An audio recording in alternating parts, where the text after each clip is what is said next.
सुरेश लोट यांच्या वतीने दरवर्षीप्रमाणे याही वर्षी नांदेड शहरातील वजिराबाद चौक येथे अनंत चतुर्थीनिमित्त गणेश भक्तांसाठी महाप्रसादाचे आयोजन दिनांक 17 सप्टेंबर रोजी करण्यात आले होते।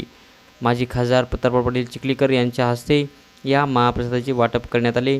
यावेळी माजी खासदार प्रतापराव पाटील चिखलीकर, संतोकराव हांबर्डे, दिलीप कंदकुर्तेसह आदी भाजपांच्या पदाधिकारी यांचा सुरेश लोट, शिवा लोट यांनी सत्कार केला। तसेच अनेक गणेश मंडळाच्या अध्यक्षांचा सत्कार माजी खासदार प्रतापराव पाटील चिखलीकर यांच्या हस्ते करण्यात आला।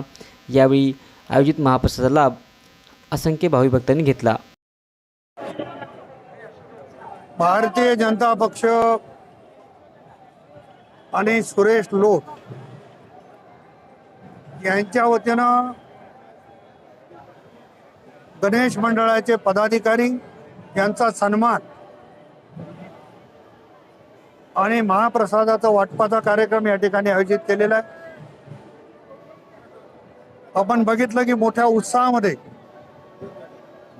विघ्नहर्त्या गणपतीला निरोप देण्यासाठी तमाम बंधू भगिनी, बालक, वयोवृद्ध मंडळी सगळे उत्साहात येते।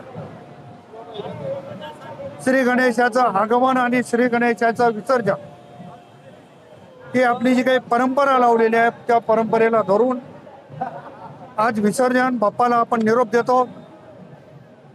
झालेल्या चुकीबद्दल क्षमा याचना करू, त्यांच्या चरणी लीन होऊन आपण बाप्पाला निरोप देतोय। अतिशय उत्साहाचं वातावरण आहे।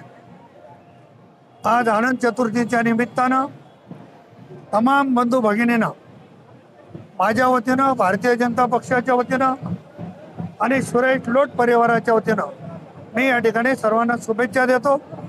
सर्वांनी शांततेमध्ये बाप्पाचं विसर्जन करावं अशी सगळ्यांना हात जोडून विनंती। सुरेश लोट दरवेळेस आपल्या नेतृत्वाखाली सामाजिक उपक्रम राबवत असतात, त्याबद्दल काय?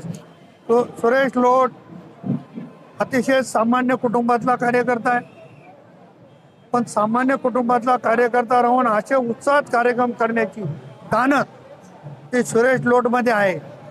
निश्चित बाप्पा त्याला आशीर्वाद देतील आणि बाप्पाने आशीर्वाद द्यावा अशी प्रार्थना। येणाऱ्या काळात नांदेड लोकसभा व विधानसभेच्या निवडणुका आहेत, बाप्पाला काय सांगण्यात आलं? बाप्पाला हे सगळं घडणार आहे की नांदेड जिल्ह्यामध्ये, महाराष्ट्रामध्ये भारतीय जनता पक्ष आणि महायुतीचं सरकार आलं।